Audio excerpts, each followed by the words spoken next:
Welcome to another episode of the Speakeasy podcast, powered by HireEasy and the Outbound Recruiting Academy and community. I am thrilled to introduce Kim Wilkes, the head of talent attraction at Zapier.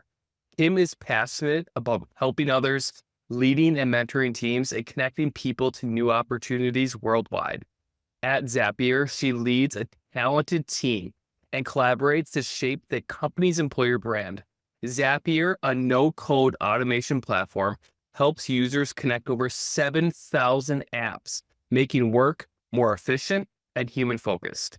Kim advocates for diversity, inclusion, belonging, equity, employee wellness, and professional development. And I am so excited to tap into what Zapier is doing and shaping the recruiting industry. So welcome to the podcast, Kim. Thank you so much, Daniel. I appreciate you having me. Can you tell us a little bit about your journey into the talent space and how you ended up at Zapier and what you're currently doing there? Yeah, absolutely. I think probably like most talent professionals, I didn't really have a plan on getting into recruiting earlier on in my life, but I had spent a lot of my time throughout high school and college working in customer facing roles. And at one point, I saw a recruiting job posted and I thought, well, that sounds really interesting. And luckily for me, I had a manager that was willing to take a chance on me and hired me without having any recruiting experience. But again, I had worked with customers, I had done some interviewing, some onboarding. So I had done some facets of the job, but nothing specifically tied to recruiting. So I felt really lucky that I had someone that not only took a chance on me, but spent years in helping me learning everything about recruiting, all of the ins and outs, which helped me become really successful. And then, fast forward, I've had the chance to work in tech for the past 8 years, leading teams, full life cycle sourcing, getting involved in things like employer brand, onboarding, training and development. And all of that kind of leads to where I am today, which is at Zapier. And I've been at Zapier for about a little over 2 years. And I lead our talent attraction, as you had said, and I have a really amazing team that's responsible for bringing in new talent for almost all of our roles, but they also lead really impactful programmatic work specific to talent attraction. And then the other part of my job is our employer brand.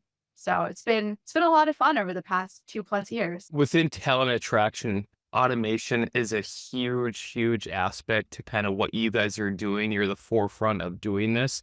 But how, as Zapier, it's known for the commitment in automation, but how does automation play a role in the talent attraction strategy and execution moving forward? Yeah, it plays a big role in what we do. And what I can say that I really appreciate about how we think about it at Zapier is that we first decide within recruiting what will we automate and what will we not automate. While we do want to use automation to streamline our processes and save ourselves time, we also still really value providing those human experiences, those personalized experiences.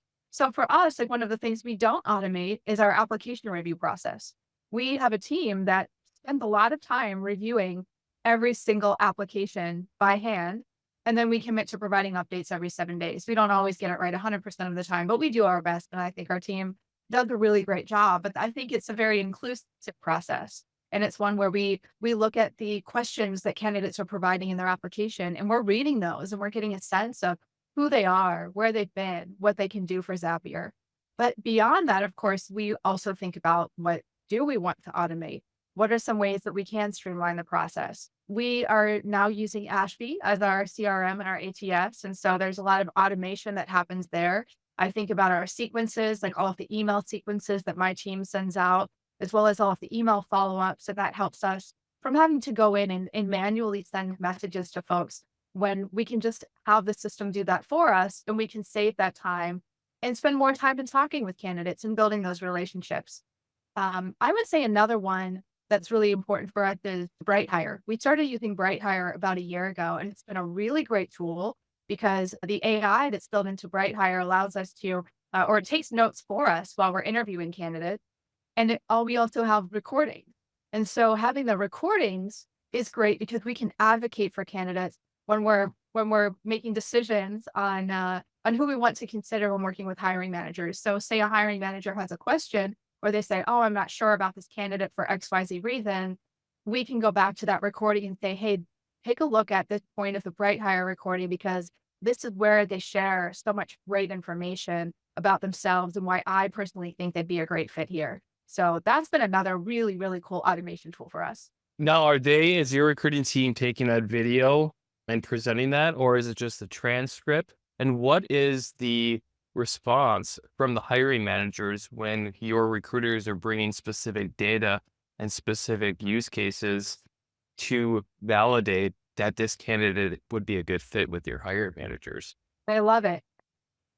What I think is funny is when we first started using it, there were some questions around, is this for us? Do we really want to record all of our interviews? And of course, candidates have to provide consent. So if a candidate says, I'd rather not, then we don't. But a lot of the times they do. And I think our hiring managers love it because it's not just us saying, hey, but I talked to this person and I took down these notes. They can actually hear that candidate and hear how they're describing their experience in particular areas. And I think on the flip side, it's been helpful for us because we will watch hiring managers' BrightHire recordings of their interviews, and we can give them advice. So if we feel that there's a greater opportunity to maybe be selling Zapier in a different way, or there's additional questions they could be asking to determine if the candidate's a great fit right from the start, we can go back to them and say, hey, we have some suggestions for you too. And so it really strengthens us as an organization as well. For sure. I think the data that is in the fingertips of those phone screens is super, super helpful. And we're to a point, and good talent attraction, talent acquisition teams are utilizing that data through those conversations and selling candidates to the hiring manager with more confidence to build the gap of this is the reason why, instead of just presenting a candidate, hey, here's the application, a couple keywords match what you're looking for. This is the reason why I think it would be a good fit. Maybe you utilize, hey, this was a really good phone screen by one of my senior recruiters. Why don't you watch this on how they did it to get them up to speed of how you guys work? Have you utilized any type of strategy in that sense? We have, especially just within my own team of sourcers. There was a period of time in which we weren't on the phone yet. We were looking for candidates, we were sourcing talent, we were sharing profiles with recruiters, but we weren't yet on the phone. And so even before we got on the phone, we had the chance to watch the recruiters' BrightHire recording, and we could see, how are they selling? What questions are they asking? How are they determining if someone's the right fit or not? And we as a team had a chance to really learn a lot from them. And then reverse that, our team then sharing their BrightHire recording with the recruiters to say, hey, how did I do? Do you have any advice for me? Do you have any feedback for me? How can I continue to improve in my practices?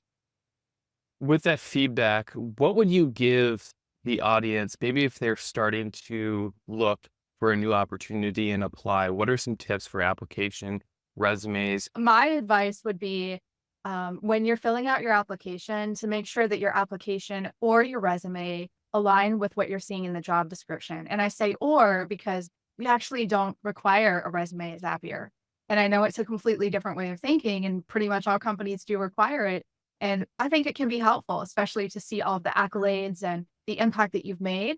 But we also don't require it because we don't care as much about the companies you've worked for or the awards that you've won. While they're all important and impactful, we care more about what can you do? What can you bring to Zapier? And so throughout our application process, I would say, if you have specific skills and experience that the job description is calling for, make sure you have that in your resume or in your application, because that's going to help us in seeing that correlation between the two. I would also say, make sure to fill out all of those application questions. I have seen some at times that will say, I'd rather talk about this in an interview. And I can understand. I get it, because today's market is crazy and you have candidates applying for hundreds of jobs. So I totally get it. But at the same time, we really do take those questions seriously, and we really want to know more about you, more about the candidate, and what can they do and how will they make an impact here? What is their level of interest as well? So filling out those questions, I think, is definitely key for us. A big topic right now is remote versus return to office. I just did a study and just did the percentages of fully remote jobs, hybrid roles, and on-site roles within the recruiting space. And it's right around 6 to 7% of fully remote recruiting roles in the United States. Zapier is a fully distributed team with members across 35 countries. What are the biggest challenges, advantages of being a fully remote team and embracing that? And walk us through what you see in the industry right now of companies maybe returning to office, and maybe you have an advantage of attacking some of those other candidates that want fully remote. Yeah, I think those are all really great questions. I think I would start with what you just shared last, which is about the industry and how things are shifting. I definitely think that we as a company and any company that's fully remote has an advantage for the reason of having more access to talent.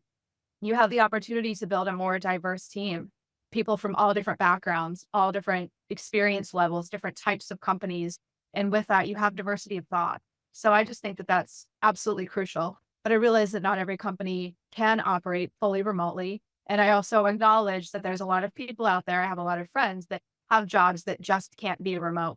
So, what I think is really important if you can't have a fully remote opportunity is to have some level of flexibility, whether it's flexibility for you to choose whether or not you want to be in the office, or flexibility around your work hours, being able to log off a little early one day or leave the office a little early if you need to pick up your kids from school or whatever it is that you might need to, trusting you to still get your job done. So I think the first part of that that's really important for me is really just that level of flexibility. For And I sure. think to your question about like what is Zapier doing and how do we stay connected and how do we thrive, I guess, in more of a remote asynchronous environment? I think it's neat because we've always been remote. So we've been remote from day one. Zapier didn't have to figure it out during the pandemic. I worked for a company that did have to do that. And of course, the company did a good job and did everything that they could do. But Zapier being remote from day one, we already had philosophies, practices, communication norms, tools that were set up to really help us in staying connected. So I think different ways that we build community and stay connected. We have hundreds of Slack channels. We have a lot of fun. We talk about our hobbies. We have local city meetups and we have a meetup budget every month so that we can spend that on lunch with our peers. We have an annual company retreat too, and we have the chance to meet in person once a year. And so you're building relationships asynchronously and you might be connecting with folks on your team or beyond your team. We have these paired chats that you can sign up for and get to know people outside of your own direct team. And then you go to the retreat and you have the chance to continue to build those relationships, really, really get to know people for who they are. And then I think that helps in strengthening the relationships when you go back into your home setting, into that remote office setting. For sure. Community involvement is huge internally, externally, and you're pretty involved with different communities within this space, like Alpha. Walk me through why you're so passionate about giving back and being a part of some of these organizations of connecting people with other people. Yeah, I think building community is key. And that's something that's always been important for me throughout my life. And I think about that at Zapier and how I think we do a great job of building community and really getting to know each other. And I was actually introduced to Alpha and Power to Fly. They're two organizations that we partner with at Zapier when I first joined. So it's been a little over 2 years. And being someone who has always been passionate about helping others, that's really what got me into recruiting to begin with.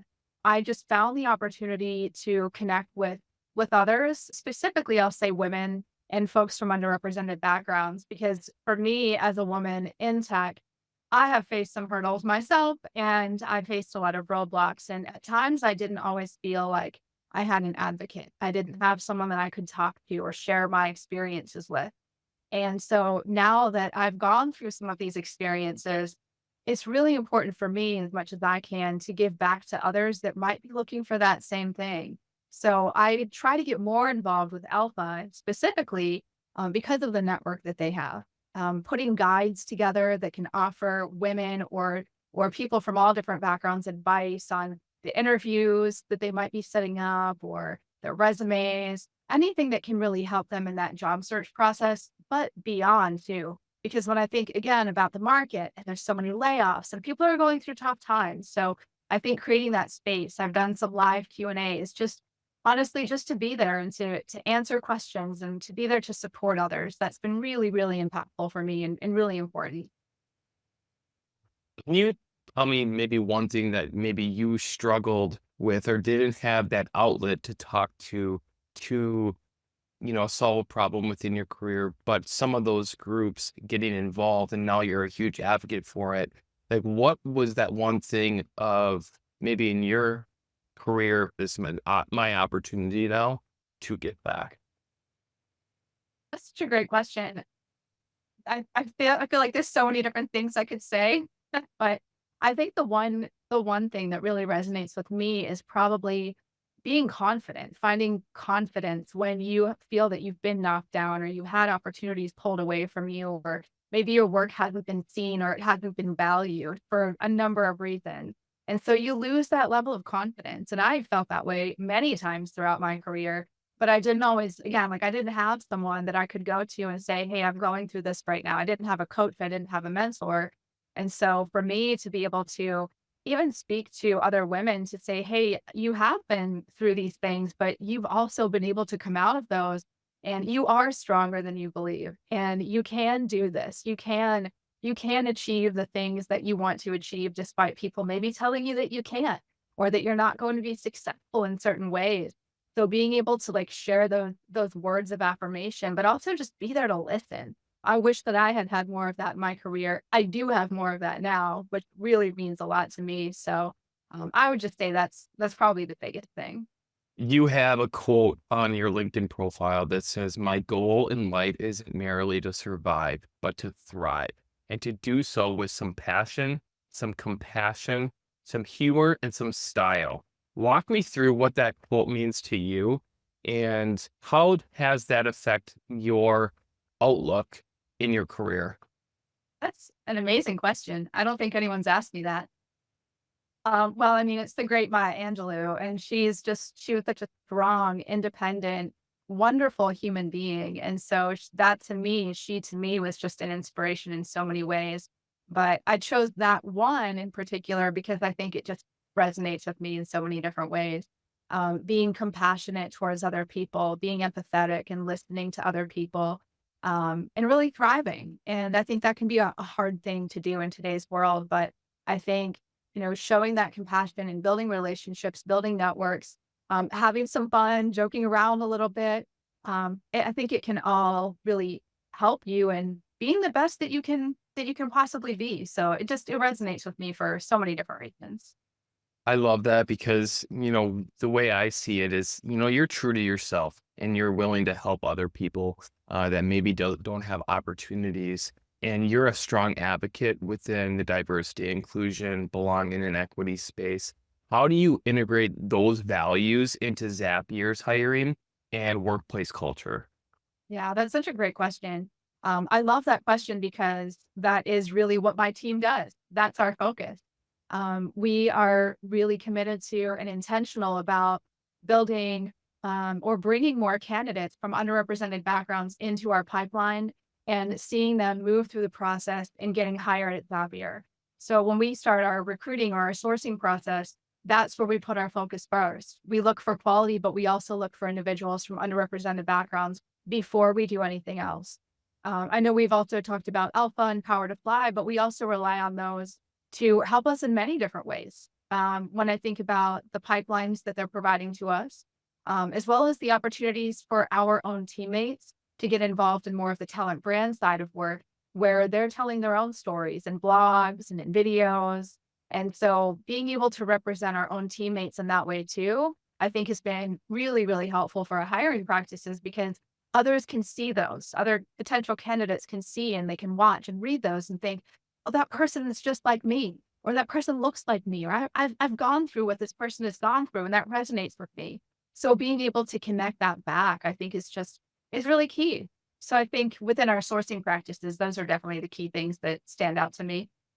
I think you're so good at this because outside of work, you're passionate about nature and photography and organizing meetups.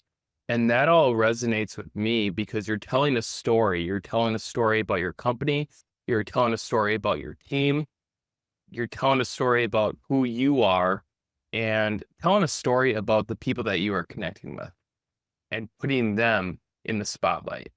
Walk us through some of those hobbies and how it's influenced from a personal standpoint, and how is it affected to your professional life?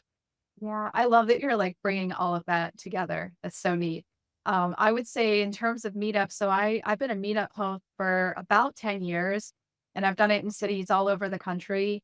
And honestly, I set up my first meetup or became a meetup host because one, I wanted to get back into art and music, which is something I'm very passionate about. But I also just wanted to meet some people, meet some new people in the community. I was new to Indianapolis. I had moved there in I want to say 2010 and just didn't know a lot of people. And I was a little nervous, but I decided that I was going to go forward and do this. And I've met some of my greatest friends that I've ever had through setting up meetups. And I think that that plays a role in my position here at Zapier because of that connection and that community and getting to know people. And it's funny because even just this year, based on my experience in hosting meetups, I was asked to host a meetup, a customer meetup in Seattle. So I had the chance to drive down to Seattle and spend the evening and meet up with many of our customers. And so it was really neat to still do the same thing that I usually do outside of work, but do that for Zapier, connecting with our customers, getting to know them, hearing about how they're using our product, things they're excited about, problems they're facing, things we can help them solve.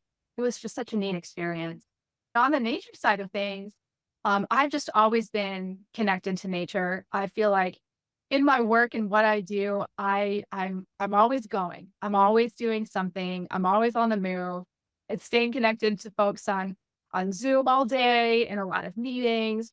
And so for me, just being able to like end my day and close my laptop and be out in nature, sitting by the lake, getting outside on a hike. I love that I have the flexibility to, I could take a day off in the middle of the week and go out to the mountains and enjoy nature and come back. And what that means for me is that I just feel so much more energized. Like I feel like I'm at peace now, calm, and I can just take on whatever comes my way when I go back into the work setting again. So I love it. And it helps me, I think, in just being able to come to work and do my best job too. Doing your best work, you need confidence. And it seems like the outside personal stuff that you are passionate about goes into that professional setting, and you can do your best work because you're confident in it. Of going to the meetups to now leading the meetups to leading organizations. Who gave you that confidence? And was there a turning point of imposter syndrome to confidence? And walk us through being a woman in leadership with an incredible backing and incredible confidence, the way you carry yourself. Mm. That's such a great question. I really think that it comes down to the people that you have around you, whether it's my team that I have today, my manager, I have a coach that I work with. There's so many great people around me that help me in seeing the great work that I do. And when I mess up, or if I make a mistake, we all do. No one's perfect, right? I feel like at least I have got great peers and again, a great manager around me that's there to say, hey, that's okay. We all make mistakes. Let us help you and support you. And we're going to help you get there. And I didn't always have, I think in past companies and even experiences outside of work, I didn't always have that. And I was left on my own to pick up those pieces. And then that's when the self-doubt comes in. That's when you start thinking to yourself, am I good enough? Can I do this? Maybe I shouldn't be here right now. Maybe I should be in this role. And I've definitely felt that throughout my career. And now I finally at Zapier feel like I've got a great support system and I know that people believe in me. For sure. Where do you see the future of talent acquisition moving? And why do you think that? That's another great question.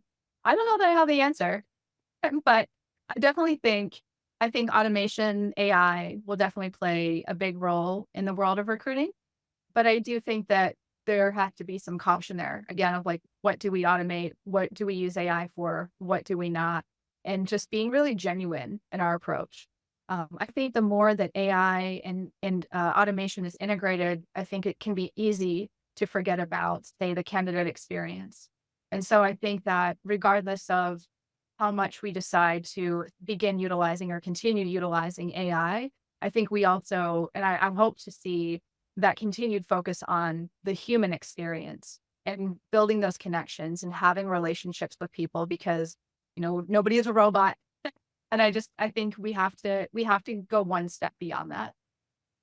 With automation and AI on the forefront of recruiting and talent right now, leading a team, what do you think the number one KPI that some team should measure with all this automation and AI coming into the mix? Thinking about how we look at things at Zapier, I would probably say the impact that we're able to make. Still being able to work a day's or put in a day's work where you're not working extra hours, you're not taking on all of these administrative tasks. You're able to streamline your work and you're able to work quickly while still providing that human experience and making an even bigger impact. And that might mean that maybe you're reducing the amount of time that it takes for a candidate to move through the process because of the tools that you have. Maybe you're able to hire more candidates faster and fill more roles faster, utilizing the tools that you have. So What hopefully. are what are three characteristics of a successful recruiter in 2024 and moving forward? Another great question. Three great characteristics. I would say one is being adaptable, being open to change, because so much is continuing to change in our landscape, in our world within recruiting. So definitely being adaptable.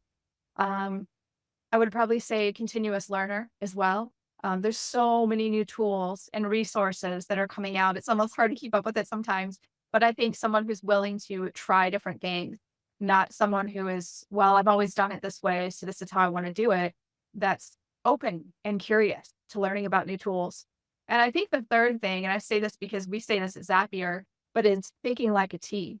So somebody that can come into the organization and can use their expertise in one specific area, but can also use additional skills they might have gained to take on work outside of their main role. And that can help the company, but that can also help you as an individual in continuing to grow. So, for example, you might be a recruiter and most of your job is spent doing recruiting, but you might also be really great at data and analytics. So you might take on some of the work in helping our teams and building reports so that we have all of the data that we need at our fingertips. So I think just someone being willing to try different things and just dabble in different things outside of their core skill. Last question. What is the proudest accomplishment that you have in your career? Uh, I don't know that I can think of like one specific accomplishment. I think for me, when I think about like accomplishments, I just think probably just getting to where I have, honestly. I think just the experiences I've had, hurdles I've had to jump over, roadblocks I faced. And I think being able to like persevere and to still like bring others along with me and me continue to learn and grow as an individual, as a leader, and getting to where I am. And I still have so many other things that I want to learn and ways that I want to continue to grow. But I think for me, it's that accomplishment is like feeling that level of confidence that I once didn't have and getting to where I am today and just being in a really great company with a great team. Being a woman in leadership, what would you tell those people out there that want that, but don't have a roadmap to get to where you're at in their career? I would say don't be shy about sharing what it is you're looking for or areas where you feel that you have the biggest opportunity to grow. I used to keep that to myself. I didn't want people to know, oh, I feel like I'm not doing a great job in this area, or I feel like I failed in this area. And I would just try to pick up the pieces by myself. And now I am very vocal about telling others around me, hey, I'm struggling with this thing. I'm trying to grow in this area. What advice do you have for me? I've done this recently. And even our chief people officer was great about, he sent me some materials. He sent me a podcast. We got on Zoom. He gave me ideas. And so I think just don't be afraid to say, hey, I need help. And this is where I'm trying to grow. This is where I need help because I think people around you are willing, they are eager, they are interested in helping. But if they don't know, they probably don't know what your needs are. So just don't be afraid to speak up and share. Well, thank you so much, Kim, and the whole Zapier team. I just want to say thank you so much. You guys are impacting so many companies worldwide. and the recruiting community? Yeah, connect with me on LinkedIn. Okay. And I'm also, of course, an active member on Alpha. And the link to my Alpha page is also on my LinkedIn profile. Awesome. And what I'll do too is I'll put those in the show notes so people can, get connected with you, get connected with those meetups, and start building this community. And I always like to say is building a community farther than a handshake. And I think you do an amazing job at that. So continue to do what the things that you're doing because you're making an impact in so many careers and so many people's lives. So again, thank you so much for coming on the podcast. And I'm so excited to release this with the recruiting community moving forward. Thank you so much. I really appreciate your kind words too, and appreciate your time.